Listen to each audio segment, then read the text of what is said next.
नमस्कार दोस्तों, स्वागत है आप सभी का हमारे चैनल पर। दोस्तों मैं उमाकांत शर्मा एक बार फिर आपके सामने हाजिर हूँ एक नई ट्रिग्नोमेट्री की क्लास के साथ में। तो ट्रिग्नोमेट्री में हम 10th लेवल का जो कंसेप्ट था वो तो हम देख चुके थे। उसके साथ में 11th लेवल का जो कंसेप्ट था उसमें हम साइन स्कीम देख चुके हैं। और साइन स्कीम में भी हमने जैसे कौन सा ट्रिग्नोमेट्रिक रेशोज कौन से क्वाड्रेंट में किस साइन में होगा, कौन से क्वाड्रेंट में पॉजिटिव होगा, कौन से में नेगेटिव होगा, वो सारी बातें हमने कर ली हैं। ASTC मैंने बता दिया है, ऑल साइन टेन कॉस, ठीक है, all sine tan cos ASTC। और उसकी मैंने ट्रिक भी बताई थी कि ऑल स्टूडेंट टेक केयर, है ना। तो वो सारी चीज़ें तो आपको आ चुकी होंगी। उम्मीद कर रहा हूँ कि आप रिवीजन भी साथ के साथ में करते चल रहे होंगे। अब आज हम देखेंगे कि एक क्वाड्रेंट में उनमें वेरिएशन कैसे आता है। वेरिएशन का मतलब ये है कि अगर जो उनका ग्राफ हम बनाएं तो वो ग्राफ घटेगा या बढ़ेगा, कंटिन्यू रहेगा, डिसकंटिन्यू होगा, वो सारी चीज़ें हम इसमें देखेंगे। तो अब देखो, उसको समझने के लिए यानी ग्राफ को समझने के लिए आपको पता है कि ट्रिग्नोमेट्री पूरी की पूरी ग्राफ पर टिकी हुई है। और ग्राफ को समझने के लिए हमें साइन स्कीम आनी चाहिए। साइन स्कीम मैं कल बता चुका हूँ। अगर आपको साइन स्कीम नहीं आती है तो पहले साइन स्कीम को अच्छा सा करो। वैसे कल मैंने बहुत एक छोटा छोटा पॉइंट भी क्लियर किया है। तो अगर आपने कल की क्लास सीरियसली नहीं ली है तो फिर वापस पहले वो क्लास ही लो, उसके बाद में ये वाली क्लास लो, ठीक है। तो साइन स्कीम अगर हमें अच्छे से आती है उसके बाद हम बहुत आसानी से ग्राफ बना सकते हैं। तो आज का जो हमारा टॉपिक रहेगा वो होगा ग्राफिकल रिप्रेजेंटेशन। कह सकते हैं कि चतुर्थांशों में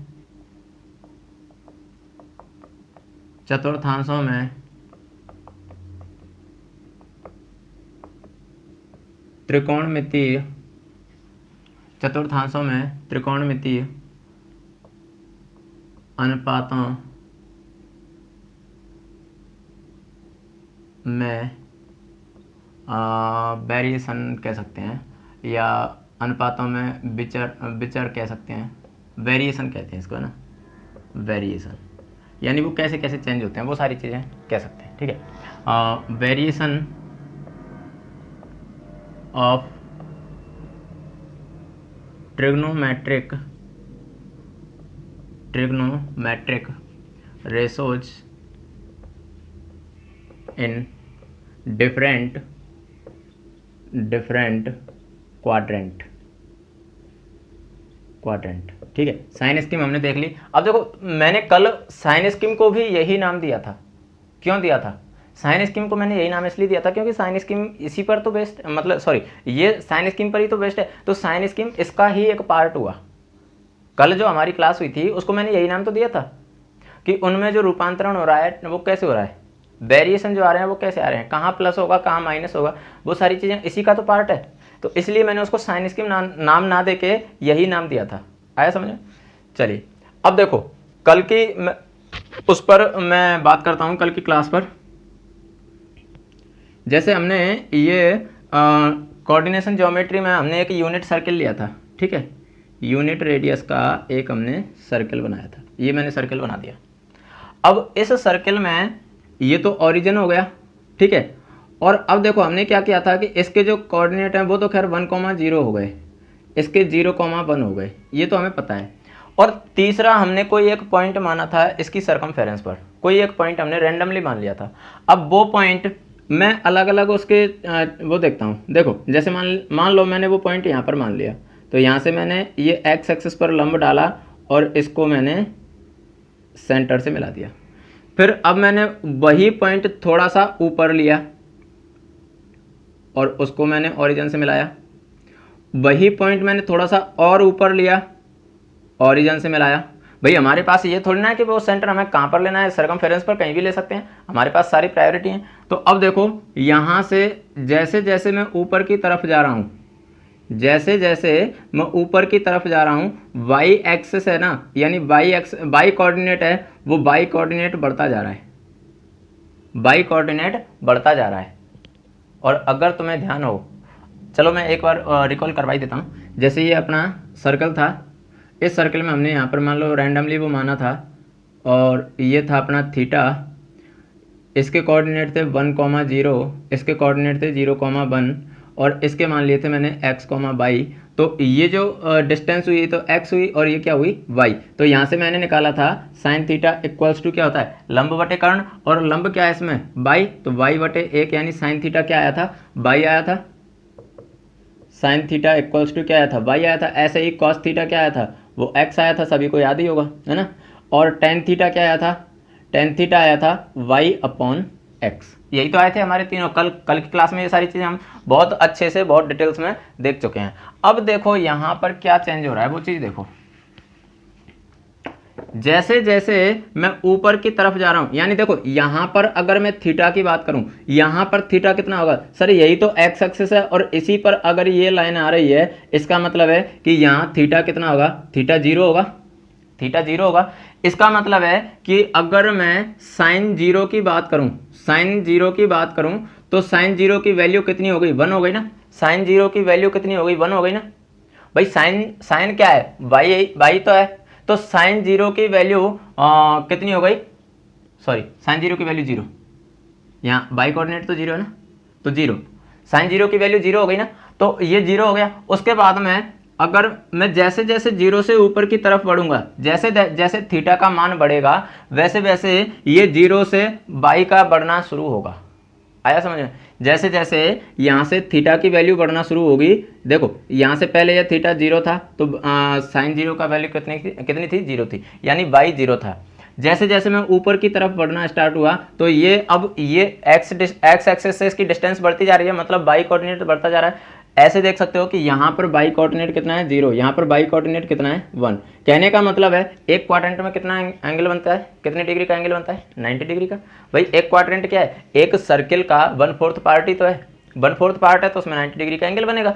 तो इसलिए एक क्वाड्रेंट में 90 डिग्री का एंगल बनता है, और 90 डिग्री को आप जानते भी हो कि π/2 भी लिखते हैं हम, π/2 भी लिखते हैं। तो कहने का मतलब ये हुआ कि जब थीटा 0 से 90 की ओर जा रहा है, 0 से 90 की ओर जा रहा है, तो y की जो वैल्यू है वो इंक्रीज हो रही है 0 से 1 की तरफ। ये चीज समझ में आई कि नहीं आई। देखो यहाँ पर y कोऑर्डिनेट क्या था, 0 था, यहाँ y कोऑर्डिनेट कितना है, 1 है। तो जैसे जैसे हम यहाँ से ऊपर की तरफ जाएंगे y की वैल्यू 0 से बढ़ना स्टार्ट होगी और कहाँ तक पहुँचेगी, 1 तक। अगर मैं ऐसे कहूँ, if theta lying between if theta lying in first quadrant, then the value of sin theta is increasing from 0 to 1। जब थीटा फर्स्ट क्वाड्रेंट में होगा, पहले चतुर्थांश में होगा, तो साइन थीटा की वैल्यू 0 से लेके और 1 तक बढ़ेगी। ये चीज समझ में आई कि नहीं आई, आई थिंक आ चुकी होगी। ठीक है, अब देखो अब यहाँ पर वैल्यू कितनी आ चुकी है, इसकी 1 आ चुकी। अब मैं चारों के लिख देता हूँ इसके कोऑर्डिनेट। अब इसके कितने हो जाएंगे, -1, 0 हो जाएंगे। भाई x इधर माइनस होता है और y तो यहाँ पर 0 है, और इसके कितने हो जाएंगे, 0, -1। तो बस आप तो ये देख लो, क्योंकि साइन थीटा बाई है तो बाई की वैल्यू में जो चेंज हो रहा है ना वही साइन में चेंज होगा। अब देखो बाई यहाँ पर 0 था और 0 से हम मतलब जैसे ही 90 डिग्री की तरफ गए तो 0 से वैल्यू कितनी हो गई इसकी, 1 हो गई। यानी मैं ये कह सकता हूँ, चलो देखो मैं पॉइंटों की फॉर्म में लिख देता हूँ। साइन थीटा या ऐसे कह सकते हैं कि प्रथम चतुर्थांश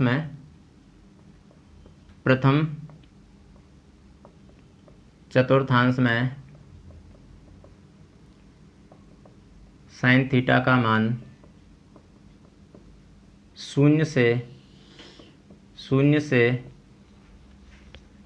1 तक बढ़ता है। भाई ये चीज़ मैं बता चुका हूँ, तो बस आप तो ये देख लो कि बाई कोऑर्डिनेट में क्या चेंज आ रहा है, बस वही उसमें वेरिएशन आएगा। ठीक है, बाई कोऑर्डिनेट में जो भी चेंज आ रहा है वही साइन में चेंज आएगा। ठीक, उसके बाद में अब मैं बात करता हूँ सेकंड क्वाड्रेंट की। सेकंड क्वाड्रेंट में देखो यहाँ पर यानी π/2, ये तो एंगल कितना हो गया, 0, ये एंगल कितना हो गया, π/2, ये एंगल कितना हो गया, पाई, और ये एंगल कितना हो गया, 3π/2, और ये वापस कितना आ जाएगा फिर, 2π। ठीक है, तो ऐसे भी कह सकते हो 0, 90, 180 और 270 और ये 360। ठीक है, तो अब देखो प्रथम चतुर्थांश में साइन थीटा का मान 0 से 1 तक बढ़ रहा है। प्रथम चतुर्थांश का तो वैसे भी याद होगा, आपको पता होगा कि साइन के जब हम वैल्यू लिखते हैं, देखो छोटे क्लासों में जब तुमने वो टेबल बनाई होगी तो कैसे बनाते हैं, 1, 2, 3, 4, ये वैल्यू किसकी थी, 0, 30, 45, 60 और 90। कैसे निकालते थे, सभी के अपॉन में 4 लगाया, सभी पर अंडर रूट लगाया और ये आ गई वैल्यू किसकी, साइन की। तो साइन थीटा की वैल्यू यानी साइन जीरो की वैल्यू कितनी, जीरो, इसकी कितनी 1/2, इसकी कितनी 1/√2, इसकी कितनी √3/2 और इसकी कितनी 1, यानी साइन जीरो की वैल्यू जीरो, फिर 1/2, फिर 1/√2, फिर √3/2 और उसके बाद में फाइनल 1, यानी जीरो से लेके बढ़ता हुआ जा रहा है और कहाँ तक बढ़ रहा है, 1 तक बढ़ रहा है। तो सभी को पता ही होगा कि फर्स्ट क्वाड्रेंट में साइन है वो साइन 0 से 1 की ओर बढ़ता है। ठीक, अब मैं सेकंड क्वाड्रेंट में आता हूं। सेकंड क्वाड्रेंट में वही सिचुएशन देखो, जैसे ही ये तो था π/2 से जैसे ही ये कम होगा, जैसे ही ये कम होगा ऐसे ही y की वैल्यू घटने लगेगी। देखो y की वैल्यू घटने लगेगी।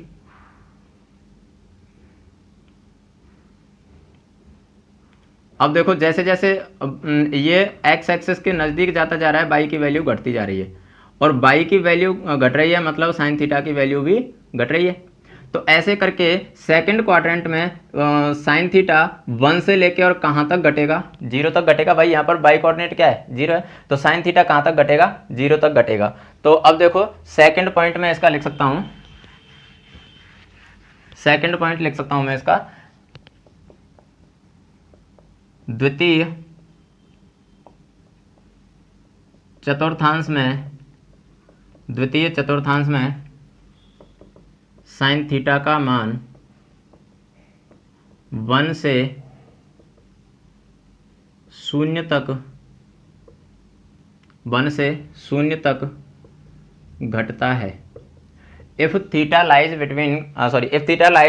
in second quadrant, then value of sin theta decrease from 1 to 0। ठीक है, अगर थीटा सेकंड क्वाड्रेंट में होगा तो साइन थीटा की वैल्यू 1 से लेके और 0 तक डिक्रीज होती रहेगी। ठीक, अब मैं आता हूं थर्ड क्वाड्रेंट में। थर्ड क्वाड्रेंट में अगर देखें तो यहाँ पर देखो, यहाँ पर तो वैल्यू कितनी है y कोऑर्डिनेट की 0, यहाँ वैल्यू कितनी है -1। तो 0 से अगर मैं -1 की तरफ जाऊंगा तो क्या होगा भाई, घटेगा ही तो, 0 से -1 की तरफ जा रहे हैं मतलब कमी तो हो रहा है। तो इसका मतलब है देखो यहाँ से फिर भी ऐसे लिख सकते हो, मान लो यहाँ पर मैंने वो पॉइंट लिया तो इसको ओरिजिन से मिलाया और ये सेंटर से, तो देखो y की वैल्यू जैसे जैसे घटती जा रही है, y की वैल्यू घट रही है थीटा की वैल्यू घटने के साथ में। ठीक है, यानी थर्ड क्वाड्रेंट में y की वैल्यू घटती है, थर्ड क्वाड्रेंट में y की वैल्यू घटती है। तो यहाँ पर लिख सकते हैं तृतीय चतुर्थांश में साइन थीटा का मान 0 से -1 तक घटता है। If theta lying in third quadrant then value of sine theta decreases from 0 to -1। ठीक है, अगर थीटा थर्ड क्वाड्रेंट में होगा तो 0 से -1 तक साइन थीटा की वैल्यू घटेगी। अब उसके बाद में फोर्थ क्वाड्रेंट की अगर मैं बात करूं तो देखो -1 से कहां तक जा रहा है, -1 से कहां तक जा रहा है, 0 तक। -1 से 0 तक जा रहा है मतलब अब क्या हो रहा है, अब वैल्यू बढ़ रही है भाई, माइनस से 0 की ओर जा रहा है मतलब वैल्यू बढ़ रही है। भाई नंबर सिस्टम पर देख सकते हो, देखो ये -2 -1 0 1 2 number line, sorry number system में बाई मिस्टेक बोल गया, नंबर लाइन पर। तो देखो नंबर लाइन पर जब मैं 0 से -1 की तरफ जाऊंगा, जब भी लेफ्ट हैंड साइड में जाते हैं तब तो क्या होता है, कमी होती है ना, मतलब घटता है, और जब भी राइट हैंड साइड की तरफ जाएंगे तो क्या होती है, वृद्धि, मतलब बढ़ता है। तो अब 0 से जब 1 की ओर जा रहे हैं तब तो बढ़ेगा, 0 से -1 की ओर जा रहे हैं तो घटेगा। ऐसे ही मैं कह सकता हूं कि -1 से 0 की तरफ जा रहे हैं तो क्या होगा, वृद्धि होगी, वृद्धि होगी। तो कह सकते हैं कि फोर्थ क्वाड्रेंट में उसमें क्या होती है, वृद्धि होती है। तो चतुर्थ चतुर्थांश में साइन थीटा का मान -1 से 0 तक बढ़ता है, -1 से 0 तक बढ़ता है। If theta lies in fourth quadrant then value of sine theta will be increase from -1 to 0। ठीक है, जब चतुर्थ चतुर्थांश में होगा तो साइन थीटा का मान -1 से और 0 तक बढ़ेगा। तो ये था साइन थीटा का वेरिएशन, यानी साइन थीटा में कैसे कैसे चेंज आता है वो सारी चीज हमने यहाँ पर देखी थी। तो इस ग्राफ को अगर ध्यान में रखोगे तो ये चीज रटने की जरूरत ही नहीं है, ये चीज़ें रटने की जरूरत नहीं है, बस अगर ये ग्राफ ध्यान में है तो फिर इनको रटने की जरूरत नहीं है। और मैं तो ये कहता हूँ कि रटने से काम चलेगा भी नहीं, इनको समझो, क्योंकि अगर इसको रट लिया फिर अब ग्राफ कैसे बनाएंगे, अगर ये समझ में आ गया तो बहुत आसान है ग्राफ बनाना। तो देखो अब मैं जैसे साइन थीटा का ग्राफ बनाऊं, कैसे बनाऊंगा मैं ग्राफ, देखो यहाँ पर चेंज किस में हो रहा है, ये चीज देखो तुम, तो हम किसके चेंज को ज्यादा इंपॉर्टेंट मान रहे हैं, बाई को। भाई साइन थीटा क्या है, बाई तो है, तो बाई के चेंज को ज्यादा इंपॉर्टेंट मान रहे हैं। इसका मतलब अगर मुझे इसका ग्राफ बनाना है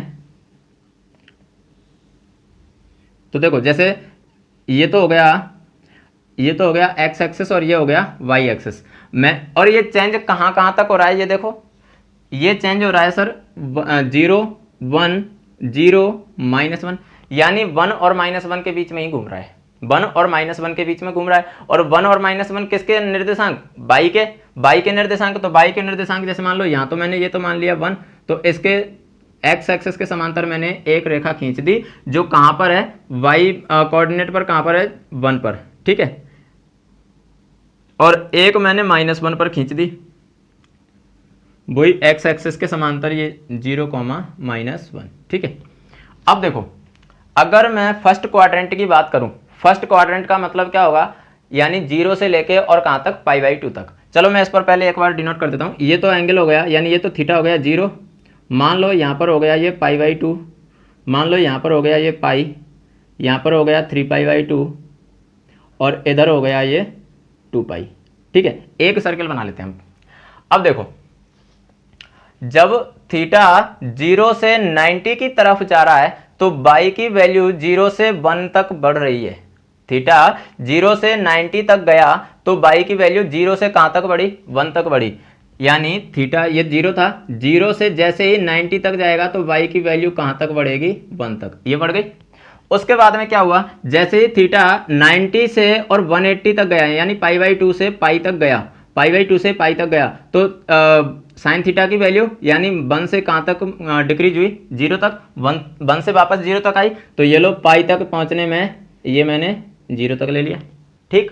उसके बाद में जब थीटा की वैल्यू पाई से 3π/2 की ओर गई तो इसमें क्या चेंज हुआ, 0 से -1 की तरफ गया, ग्राफ 0 से कहां तक गया, -1 की तरफ। ये लो 0 से और ये -1 तक ले लिया मैंने, ये लो।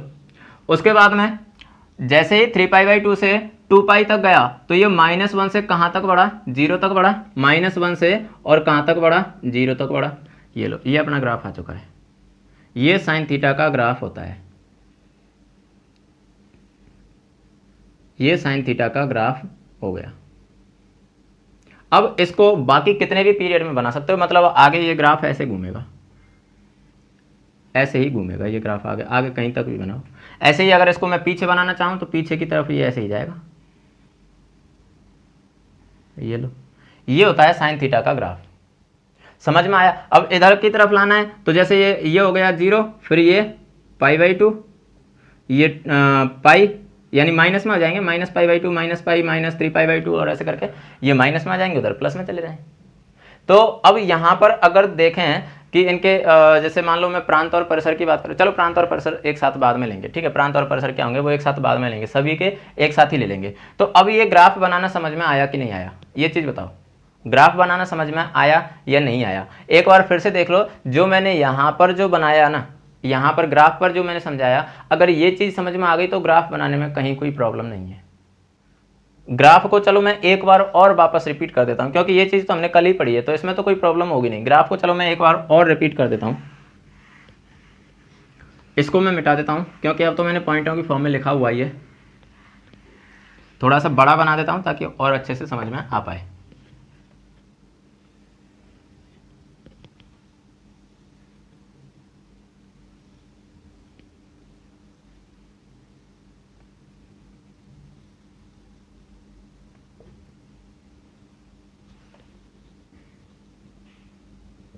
देखो ये जो मैंने लाइन खींची है ना वो 1 पर है और नीचे की जो लाइन खींची है वो -1 पर है और ये कितने पर है, 0 पर, ठीक है।